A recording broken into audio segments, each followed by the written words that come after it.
Hi everyone. Welcome to today's webinar, Customers for Life, Support Software for Superior Customer Service. My name is Karsten Pollard. I'm a Customer Success Manager here at BrainCell. And joining us today, we have Martin Schneider, Head of Corporate Strategy at Sugar, and Jono Williamson, Principal Solutions Consultant at Sugar. Hello. Before we hop in, I just have a few housekeeping items. This will be a 45-minute presentation followed by an audience Q&A at the end. And anytime throughout the presentation, you can type a question in the question box, and a copy of the deck and recording will be sent following the webinar. So before we dive in, we are going to launch a quick poll. All attendees will be receiving a gift card from a delivery service of their choice. And in honor of giving season, we are partnering with Meals on Wheels this month, so you do have the option to donate a meal to the elderly during these tough times.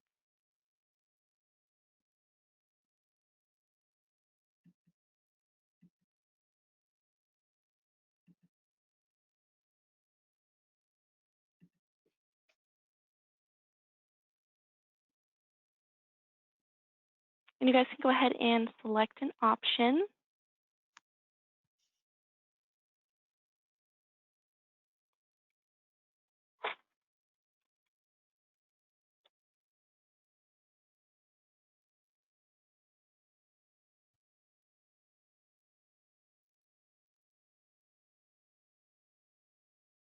All right, we're at about 83%. Give everyone just a few more seconds.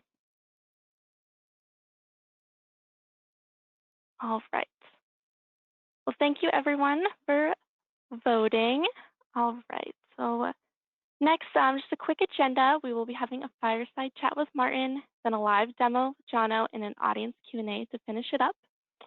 And we just have one more poll for you guys. We would love to know if you're currently utilizing a customer support or ticketing software.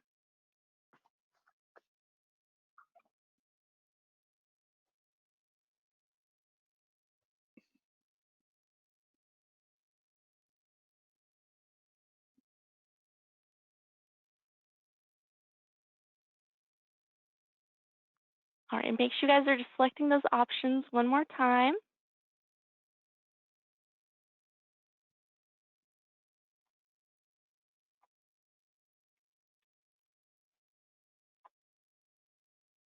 All right, we're at about 50%. Give everyone a few more moments.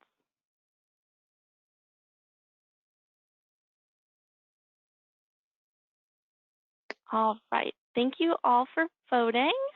Okay, so before we jump into today's topic, at our recent quarterly meeting, we all went around the room and shared the best piece of advice we've ever received and why. It was very interesting and inspiring to hear from my colleagues.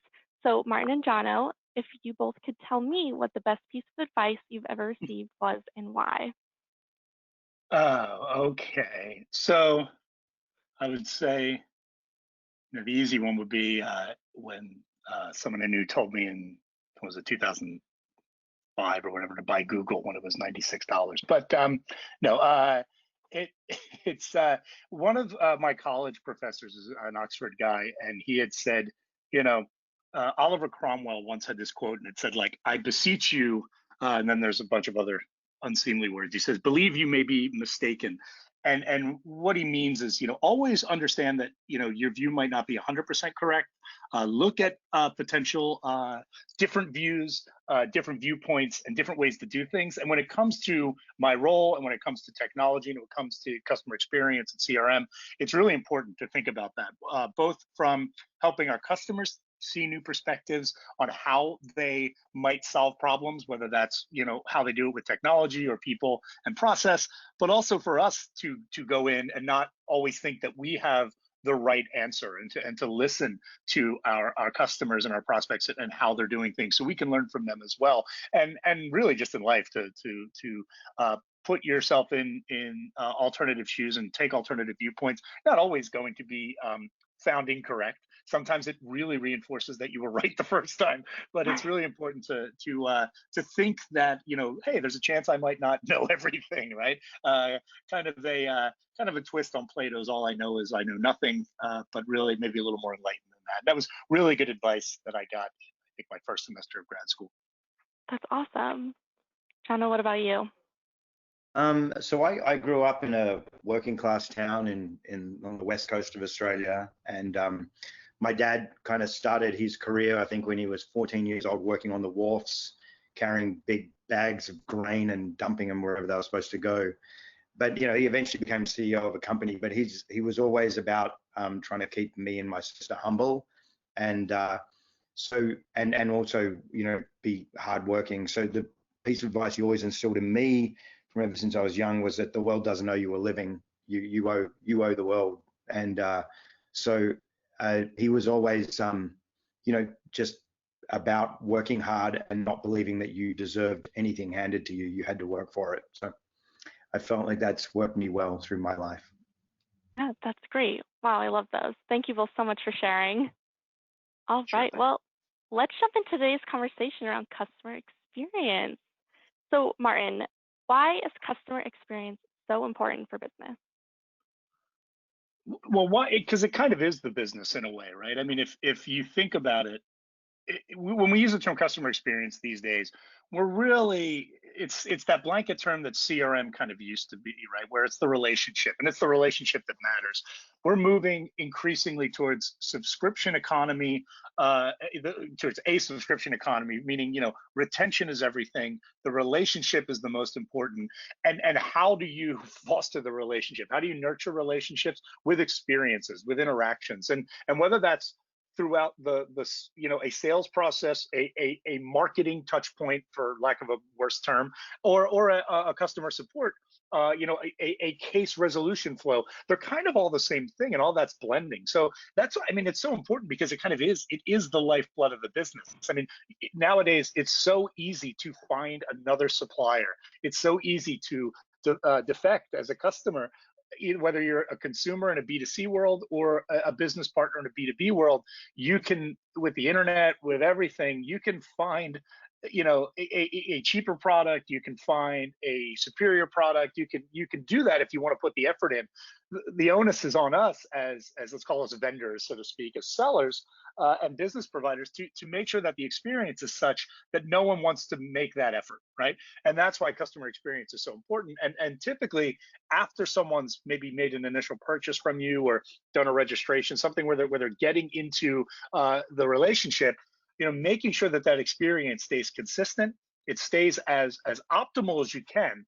But I think consistency is almost more important than like excellent experiences. It's really about making sure that you're nurturing that relationship, and the customer experience is how you try to keep that. You monitor, measure, maintain that through a lot of different systems, through a lot of different people, a lot of processes, and it really all comes together. So it's everything. I mean, not to sound too superlative about it, but I mean it's what's going to keep people in business. I completely agree. Thank you. So, what aspects of customer experience should companies be tracking? There's a lot of metrics. I mean, you could get really high level about this and talk about certain things from like the marketing side of things, of what's your mind share and what's your your sentiment and all those types of things, and they're important. But really, if you want to break it down to the much more manageable and kind of, let's call them, human interacted, or like the human touched elements inside your business, you really want to be looking at obviously what I would call effort scores and satisfaction, right? I mean, these are the simplest ones, right? And because these are the simplest ones to measure through really easily implemented technology, right? So a little bit of surveying, a little bit of analysis. The products like in Serve, what we have in our cloud customer support tools, we're constantly measuring time, for example, so you can understand how quickly your agents are getting to things. So there's a bunch of micro metrics, but then they can roll up to be what you could call kind of your agent effort score and your customer effort score, and then satisfaction scores. And you're using just a couple tools to do this, because again, the effort is, you can look at, well, how hard is it for an agent to actually solve a problem? So that's really an employee experience, like kind of an EX, right? And then and UX, user experience, right? And then you've got your customer experience of, when you're looking at it, how hard is it for a customer to solve a problem? Are you enabling self-service? Can they text you? Can they call you anytime, right? Is there ways for them to do that? Is there automation involved? Is there AI? That type of stuff. You can kind of see your level of how easy is it. So you can start to measure your effort score. And those are the two kind of, and then the NPS side of it, when post resolution surveys, you solve an issue, or even if you have any what I would call extensive interaction, a sales process for a renewal or something like that, send out a survey and get that sentiment in there, and measure NPS and that kind of stuff. So you're really going against kind of satisfaction, how much they care about you and will they refer you, and then the effort score. And those are kind of the simplest ones, because all the data is probably there. You just got to take a look at it. Definitely. So here at BrainCell, we speak to companies all the time about the importance of having an omnichannel approach to customers' experience. So what does omnichannel mean to you? Yeah, I mean, omnichannel is kind of a goofy word, right? It's kind of like how long is a piece of string, because it can mean, and when I come into a prospect conversation, or even when we're looking at, the product roadmap, omnichannel is a bit amorphous, because for some, it's every way that they can communicate with the customers, because that's how the customer wants, right? So it kind of means two different things, right? It means, well, what are the actual channels that people can and will and desire to communicate with you, and then which are the ones that are actually available, right? In the sense of like, which makes sense, right? So really, you could give the simple answer saying, well, there's voice, and then there's chat, and then there's text, and and there's email, and then there's web self-service, and that's a very practical approach to it. But it's really about the important thing of the omnichannel is really that it doesn't matter how they engage, that the consistency, that the information and the relevancy and the context is all captured, and that there's a consistent experience, whether you start and stay on a channel, or you start and change channels. That's kind of the important thing, right? So even if you have like 2 channels that you're starting with, because you don't have to bring all these in, you don't have to boil the ocean. Say you have, people can email you, or they can text you, and they can chat you, and they have voice. If you escalate from one of those, the agent especially should have all that information from the last interaction set on that channel readily available to them in real time. Like, that's kind of what omnichannel means to me. Is it's really about, regardless of how many channels you have, that it doesn't matter, that the customer gets the same experience or has the same capabilities regardless of channel, and that there's consistency and context that gets captured and kind of crossed over, especially to the agent, let's call it, regardless of what channel they're on at any given time. Great. So I guess going off of that, what tips would you have for organizations that can shift to this, mentality of having an omnichannel?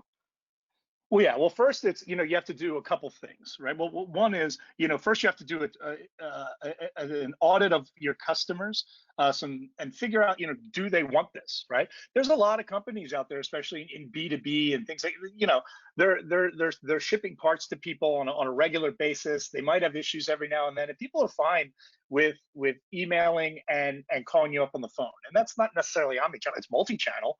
And do you really need an omnichannel experience? So first you got to figure out, do I need it, right? Does it really make sense to invest in this if there's other pressing areas you might want to invest in? Can a web portal and an email ticketing system and phone-based agents, is that all I need? And then for some people that's the case, right? And Serve, for example, is a great tool just to do that out of the box. Now, but if you do need omnichannel, the best thing to do is figure out, well, how do I kill the most birds with the least amount of stones, right? Because you don't want to go out there and select, you have to have many channels included in kind of, let's call it one product or one method, right? And for example, I mean, that's when you're going to see it in a little bit with our Sugar Live, is, when we thought about it, we looked at it and said, okay, the great thing is that there's kind of consolidation of channels happening, so that you can go to an Amazon Connect rather than having to go to like Twilio for text, for example, and that's one way of doing it, and then going to a call center as a service just for voice, and then using a live person or one of those chat vendors, it just gets really, really complex. So what you want to try to do is make this as easy button as possible, right? The great thing about what's happening in the cloud and what's happening with bigger vendors like Amazon is they're making this easier. They're consolidating these channels. And the cool thing is that when you build the experience flow, right, it's not a call flow anymore. It's not a chat flow anymore. It's becoming experience flows. So the cool thing is that when you shift to this omni-channel mentality, think of it as an omni-channel mentality, because you're not just saying, oh, this is how we deal with it on this channel, this is how we deal with it in this channel. It's like, if you're going to inject AI into it, well, the AI should be there so that, when someone calls, they're talking to a robot, for lack of a better term, right? Until they need to talk to a person, or until a person can get to them. And you use that, whether that's a chat, whether that's on the phone, what you can automate texts and emails. So the great thing is that, it's kind of like write once, run anywhere. And whether that's the channel you're deploying on or the actual experience flow you're building, you should be thinking about it that way, because it's you don't want to, have to kind of redo a lot of labor, because that maintenance, if you're doing like, oh, well, this vendor is my voice vendor, this vendor is my chat, but you're going to build all these things multiple times. You're going to have to maintain them multiple times. You're going to have to upgrade them multiple times, and that's just a headache you don't need now that we live in a kind of cloud first world. And that's why we've partnered with people like Amazon to cover like 3 or 4 channels that you can inject right into SugarServe, for example, with like a login.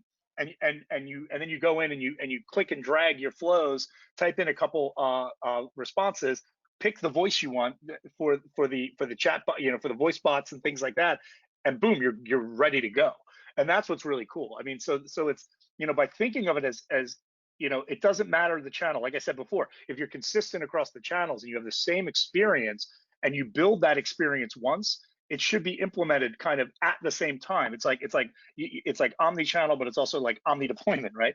If you do it the right way, you're really just doing one maintenance of your experience, and then how it gets delivered over the channel is kind of irrelevant. So that's the way to think about it, I think. Definitely. So going off of that, it kind of goes into our next question. What challenges are B2B or B2C companies commonly faced with when it comes to customer experience, and how can they overcome them?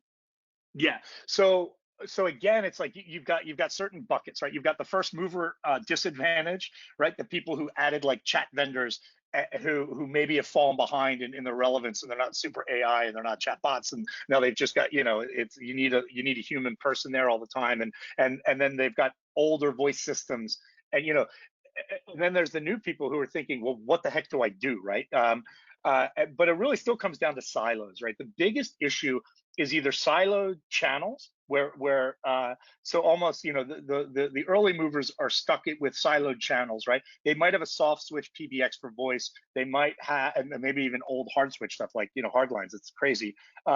They might have a chat provider.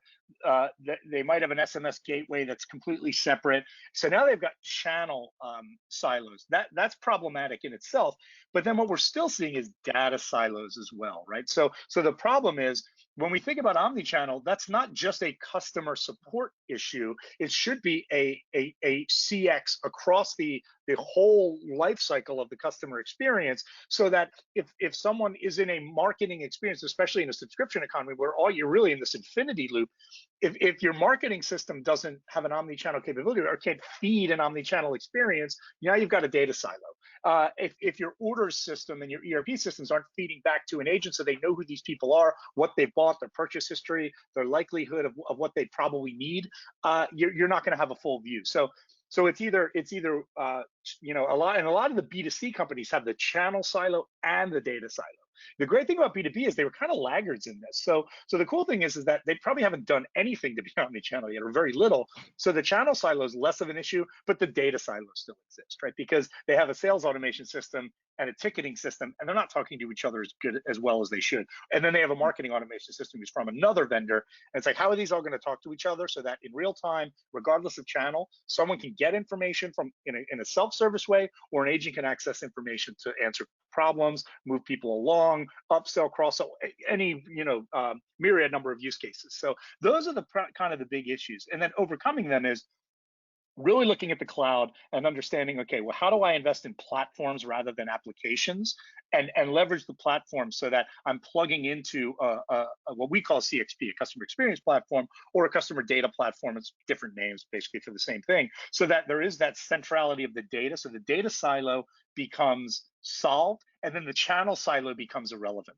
Because if you're just plugging channels in, but the data's solid, that becomes less of an issue, because the channel is just a method of accessing that data, whether you're on the customer side or on the employee side.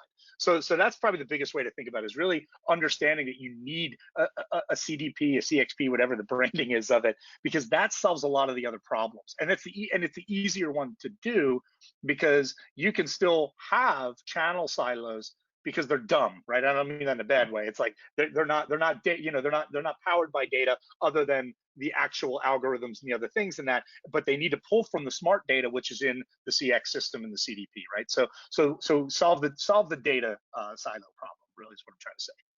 Yeah, perfect. So that ties into our next question again. So what types of tools are available to support teams who are looking to improve their customers' experience? Yeah, I mean, the great thing is that, if you're trying to get out of the channel silos, Amazon Connect is really cool, right? Because Amazon, it allows you with one login to start building call, chat, AI chat, SNS flows, and it does a lot, and it does analytics, it does sentiment analysis, it does call recording, it does all these really cool things and all these workflows that you can then plug into, and it can be fed by a customer data platform, which should be the basis of a good CRM or CX product.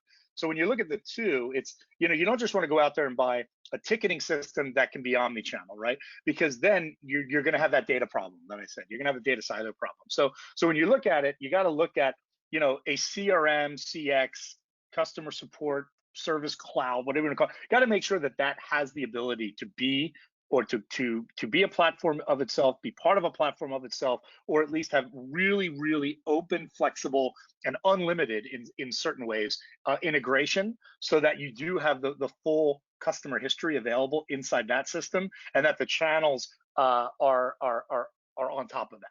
And that's kind of the easier way to go to, because like I said, you solve that data problem by picking the right kind of core CXP and the applications on top of that, and then the channels, they don't become irrelevant. I mean, they're important, but as we get new ones, it's, you might not care about WhatsApp now, but maybe in a few years you do, or you don't, you're not in Asia now, but so Tencent doesn't matter to you, but it might later. So adding those channels becomes kind of irrelevant and easy.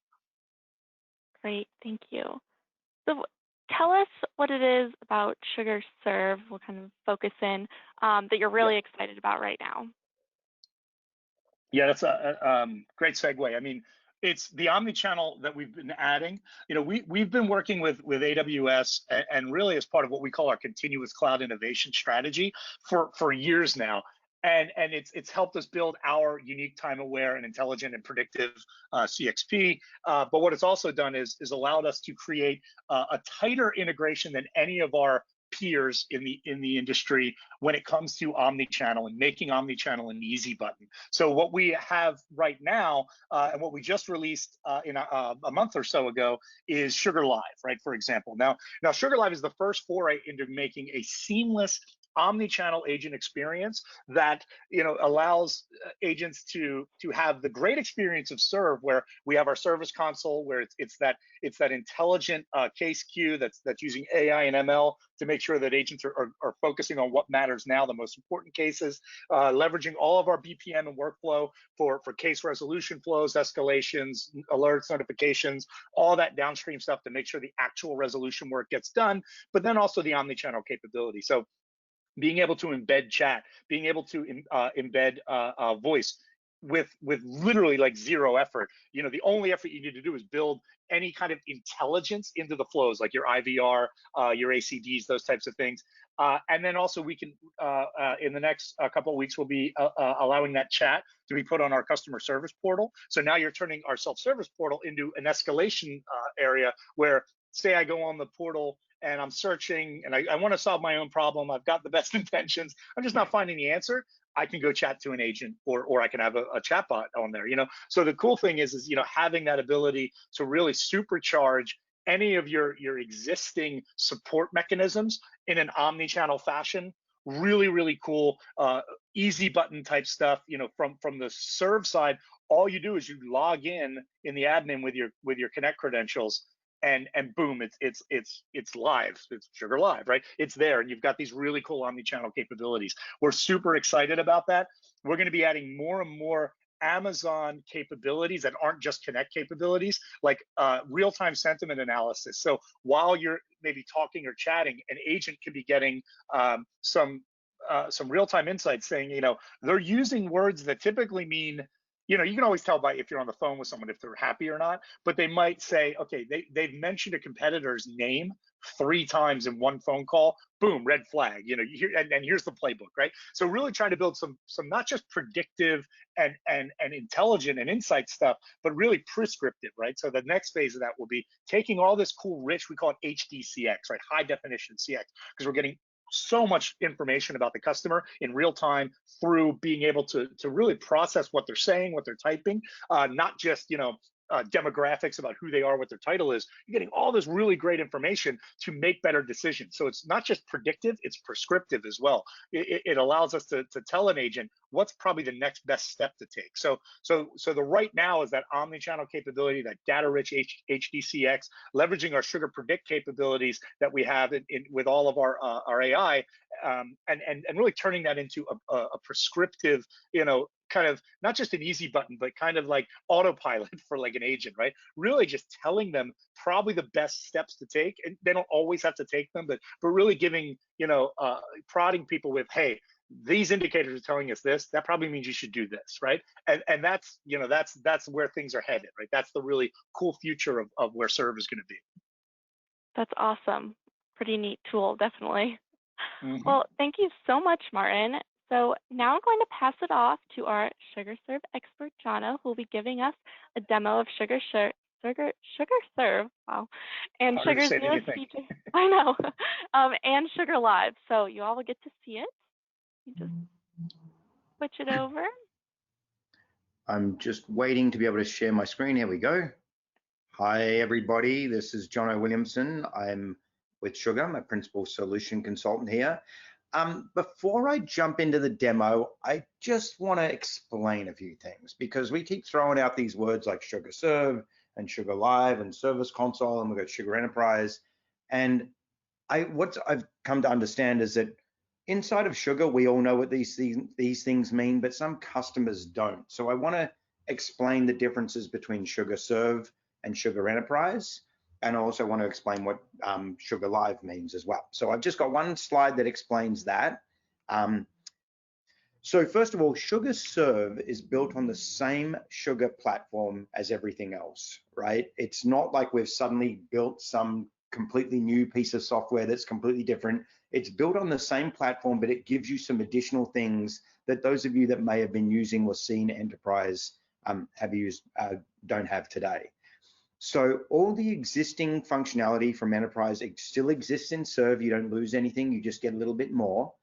And Sugar Live, when we talk about that, that's the addition of Amazon Connect to Sugar Serve. So that allows chats and phone calls, etc., to be connected directly inside of Serve. But Serve also gives you a few things that we were talking about before. So it gives you a new Service Console dashboard, and I'm going to show you all this today. It gives you a new Service Console intelligent list view. So it's a bit different to the list views that you're used to. And then it also gives you a new additional case view. Now, all the old versions, the old dashboards, the old way of doing dashboards, well, it's not really an old way, but the existing way of doing dashboards and list views and case views still exists inside of Serve. You can utilize those. It just gives you some more options there. But it also gives you the ability to model things like business centers with vacations and holidays, company holidays, etc. The ability to model shifts for people, as well as being able to measure SLAs inside of for cases. It SugarServe also gives you a bunch of pre-built service reports that you can use, and you can modify and even create your own as you're used to. And it also gives you some pre-built service business BPMs inside of Sugar as well, that again, you can modify and make your own. So I always like to explain this to people because I've noticed that some customers can be a little bit confused as to what Serve is, etc. So having said that, here's what I plan to show you today. I'm going to show you that new Service Console dashboard, which is basically a, hey, what do I have to do right now and today? Then I'm going to show you the new list view, or the case queue as we call it, inside of in the Service Console. And then I'll show you the case layout view, the new option that's available to you there. Then what I'll do is I'll show you how we connect Sugar Live, or that's powered by Amazon Connect. And what that's going to do is I'm going to show you how an incoming chat can come in. We won't know who the person is. We'll get their name, and then we'll search for them and find an existing case. And then I'll show you an incoming call. I'll call myself from my cell phone, and you'll see how it can screen pop and automatically identify from the phone number who that person is calling. And then if we have some time, I might show you some other cool stuff as well. So let me jump into the application and show you. So here we are in the Service Console, which looks very similar to the existing dashboards that you have now. In fact, it is, but it gives you some other options inside of here. So it has all the same functionality that you have in the existing dashboards. It gives you a starter for a console where you can have pre-built dashboards with information that you can kind of drill down into. But just like everything else in Sugar, this is highly configurable to how you want to see things. Almost every single word on this page can change. You can move things around, make things larger, smaller, etc. So you still have all of that powerful configurability that you have inside of Sugar, which is giving you effectively something to start with here. And all of this is drillable. You can drill down into the list that represents any of these segments here. So that's your that's the dashboard aspect of it. The next thing I want to show you is the list view. So you may be used to seeing a list view that looks a little like this, right? This is the existing style of list view, which I still love and think is great. And this still is visible and available in SugarServe, but we give you another one, which we found is a little bit more helpful, or actually a lot more helpful for people in customer service, because it looks like this.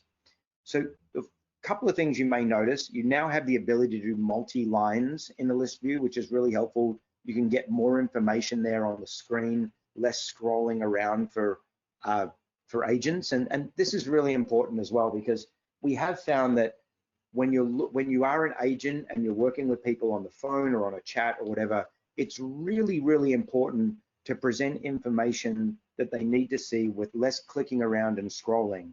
So having the ability to add an extra line here of information really does help reduce the need to scroll left and right and up and down onto things as well.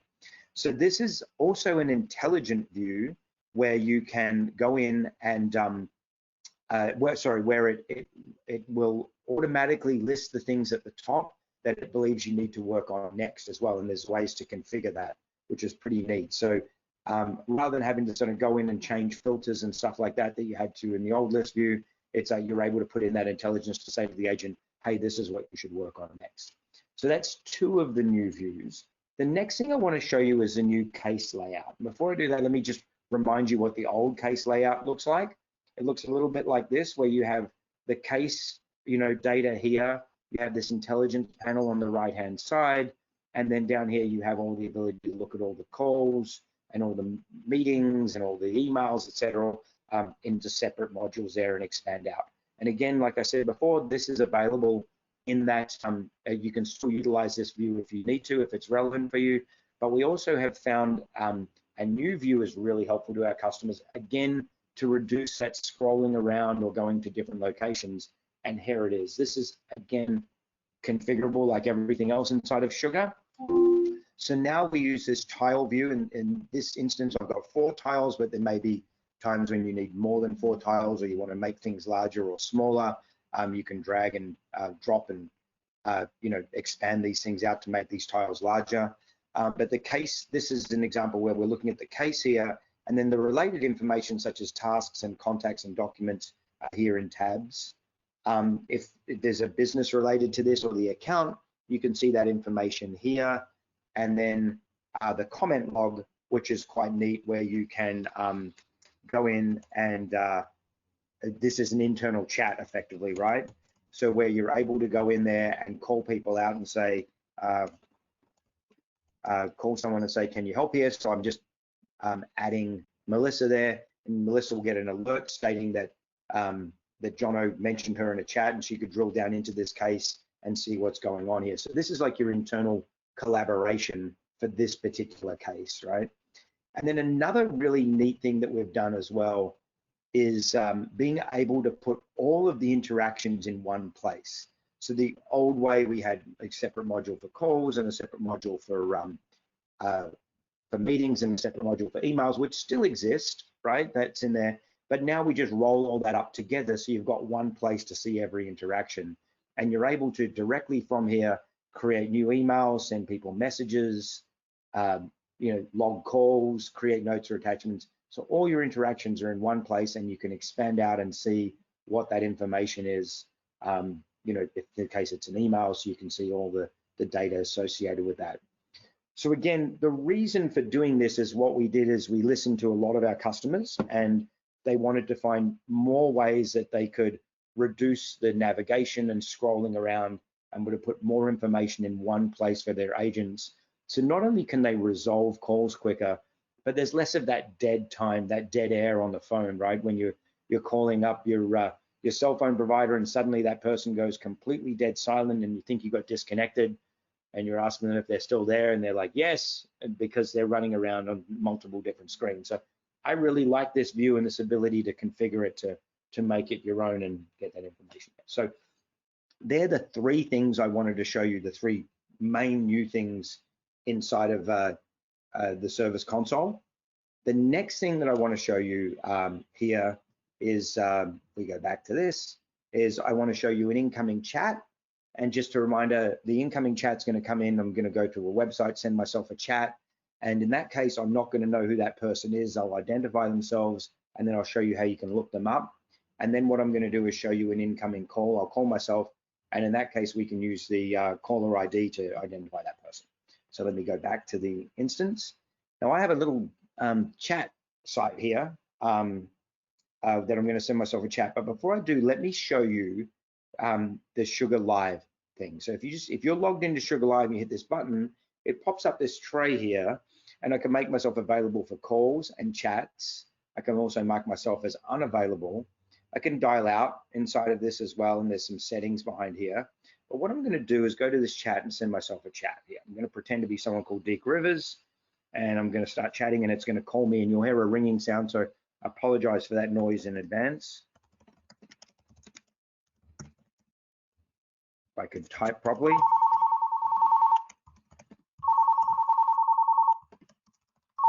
That chat goes through, and I can stop this noise by accepting the chat.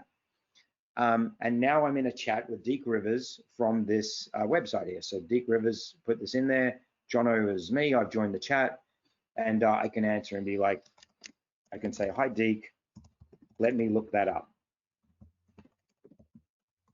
And then over here, what I'm able to do is I can search cases. So we've created this new search ability here, where you can search contacts directly. So if I wanted to see if there's a Deke inside the system, I can see Deke Rivers here from Complete Holding. And when I click on that, and I could have searched for the case as well, but if I click on that, it'll bring me up to Deke Rivers contacts. And now we're looking at a different view again, right? So we're looking at Deke Rivers contact here. We can see the account that Deke is related to. We can see a knowledge base where it can start looking for things. All of his previous interactions, not just for a case, but every interaction we've actually had with Deke. And we can see that he also has a P1 case open with product X. So if I click on that, again, it keeps the contact open here for me, which is great. So I can go back to that anytime I want, but now opens the case for me. And this is showing you a different view of that case. Remember, I said you could lay it out differently. So this view is actually opening a knowledge base here. So I could look up and search in the knowledge base for any information that I might need to use and open that. And then if need be, I could go ahead and close that case for Deke after I've given him a resolution.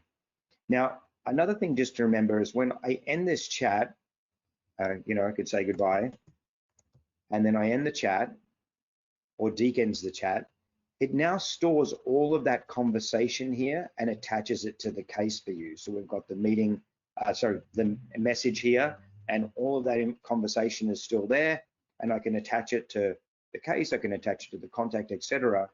But it still keeps me busy here inside of the Sugar Live because I might have after work to do. So if I need to go in there and save this, and I want to go and make a note down here, I want to create a note here about this, I can go ahead and do that.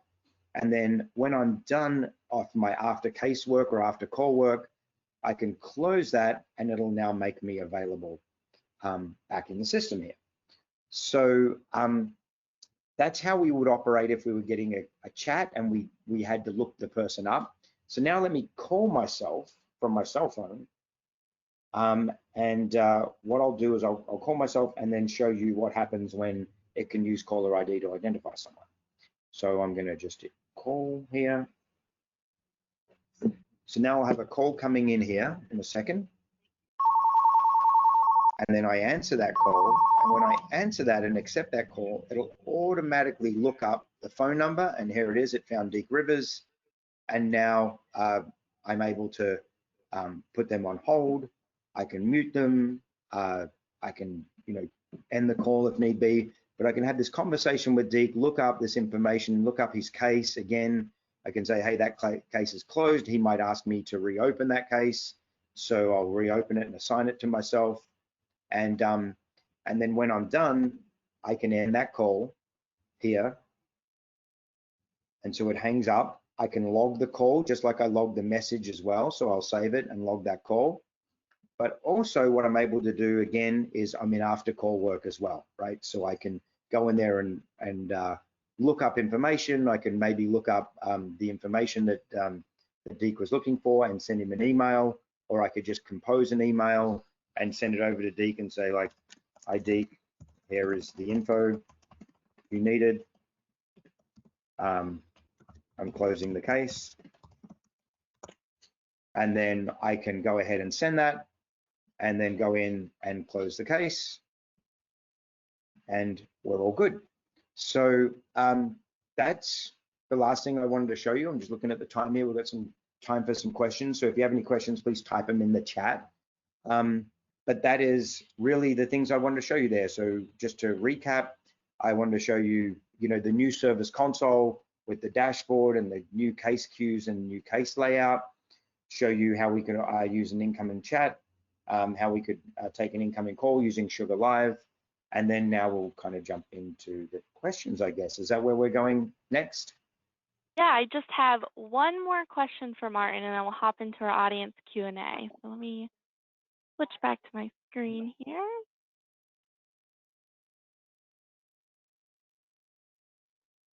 Awesome. All right, so Martin, I just have one more question. What is your biggest advice for customer-facing teams going into 2021?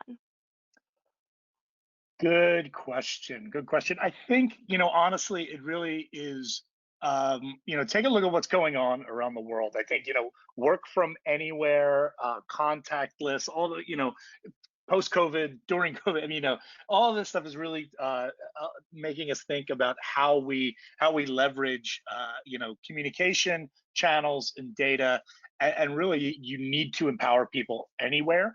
The great thing about what we saw with Sugar Live on top of Serve, for example, is that, you know, you're really doing all this without actually physically doing anything anywhere. You know, this is all virtual, so you can create a global support center with Serve and Sugar Live that is omnichannel and ready to go in a few days, right? And you could have people logging in from all over, or they could just be working different hours if they have different language skills. The great thing about Serve is it's multi-language, because really, you know, it's a proven fact that if in a subscription economy, companies with a strong omnichannel experience for their customers retain on average 89%.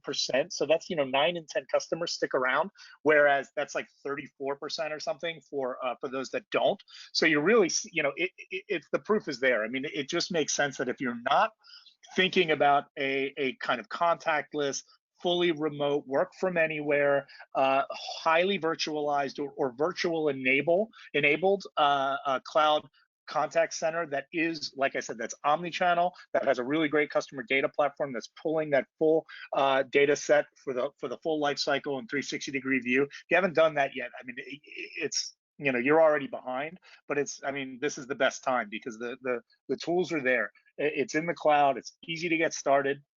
Great thing about Amazon Connect, what powers Sugar Live is, it's no upfront cost. You pay as you go. So if you have, you know, you make, you know, 90 calls or 90,000 calls, that's what you pay for. You don't have to do these crazy calculations of how many chats or how many agents or how many phone calls you think you're going to make and how many minutes. It's all pay as you go. It's super low risk. So, you know, there's really no time like the present to get started, and it's super fast to get it going. Awesome. Well, thank you both so much. So now we'll transition into some questions from the audience, and I'm skipping forward. As a reminder, you can submit questions in the question box on the right-hand side of your screen. All right, let's see.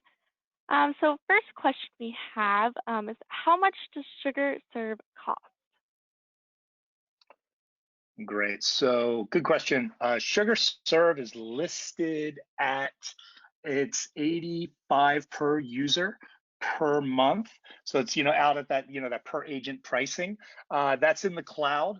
Now, obviously, as you get higher in volume, there's always, you know, always discounting when you do deals. But the great thing is that includes Sugar Live. So where other companies' omni-channel capabilities are a significant additional cost, Sugar Live is actually included in the base price. So a great product out there, and that includes full access to the platform itself, the CXP as we call it. So you're getting really cool time aware capabilities. You're getting the analytics and the predictive stuff that we're going to be injecting more and more starting in January. So a lot of really cool capabilities that you get just by plugging in.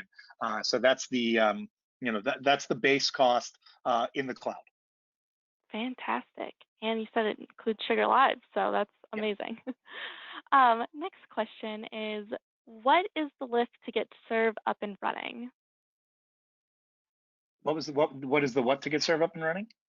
Yeah, like what you know, what's the process to get it set up? I mean, well, first, you know, it depends. I mean, if you're in our world already and you're using, say, like our enterprise product, a lot of that process is pretty easy because you've probably already got your data models and all those types of things. So it can just be really just a data migration at that point. But the main thing you want to do when you're getting Serve up and running, if you're just a net new thinking about that, is, you know, if you have existing cases, you might want to import those. That's probably one thing to think about. But really, you want to get your users set up, which are your agents, right? You want to figure out their roles, their access, what modules and capabilities do you want to give them. You want to set your SLAs up, right? So what are your service level agreements, right? And you set that all up with a drag and drop. It's really easy to do, and you can set multiple tiers. So you can say, well, if we have our gold tier customer, our silver and our bronze, the SLAs change, right? So you can do multiple SLAs. Then you want to create your business centers, and again, this is all done in really simple drag and drop capability. So you can create your business centers, which is saying, I've got a West Coast business center or an East Coast business center and even a central one. So now and then your SLAs follow upon that, because you don't want someone calling in at 4 p.m. in California expecting to get a call that day if all your people, you know, if they're actually from a company that's East Coast, you know, and their SLA is tied to an East Coast company, and you know, you're just on Friday or something. No one's really going to get to that till Monday, right? So you can actually set all the SLAs and the time kind of ticker, so to speak, and the change timer based on your what we call the business centers, and they can be virtualized, right? You don't physically have to be anywhere for these. It's just who gets to sign what case as they come in to make sure that you're meeting all your SLAs within reason. And then secondly, you want to set up your shifts, right? Who is working at what time? And you might have, you know, 3 shifts, 8, 8, 8, you know, in a 24-hour period. You might just have business hours that are, you know, 8 a.m. to 4 p.m., 5 p.m. at some time. And you can set all that up. And again, it's all just clicking and getting that going. And then you want to, if you're using Sugar Live, you want to configure that. That's really easy to get going. But really, you want to set up your portal and start populating your knowledge base with articles.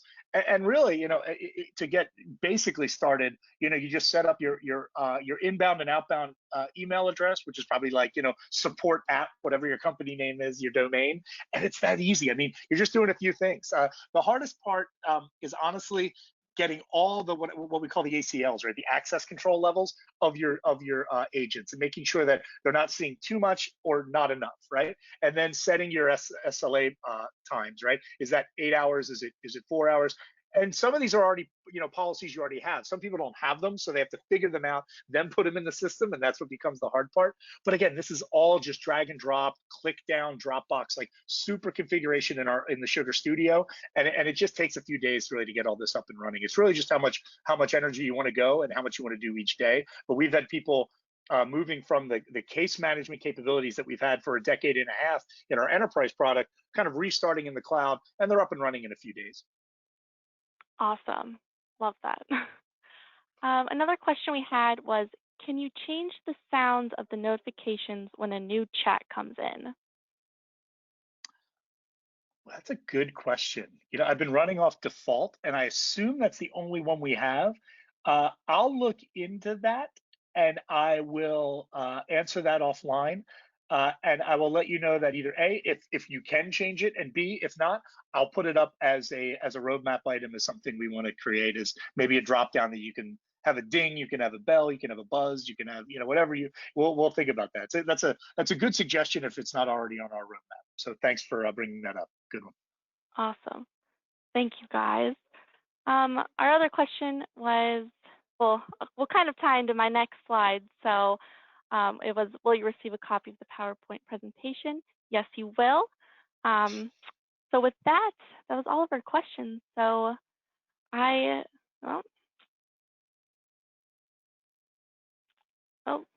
now it's, okay. Sorry, guys. Computers are going slow today. Okay. We skip to the end.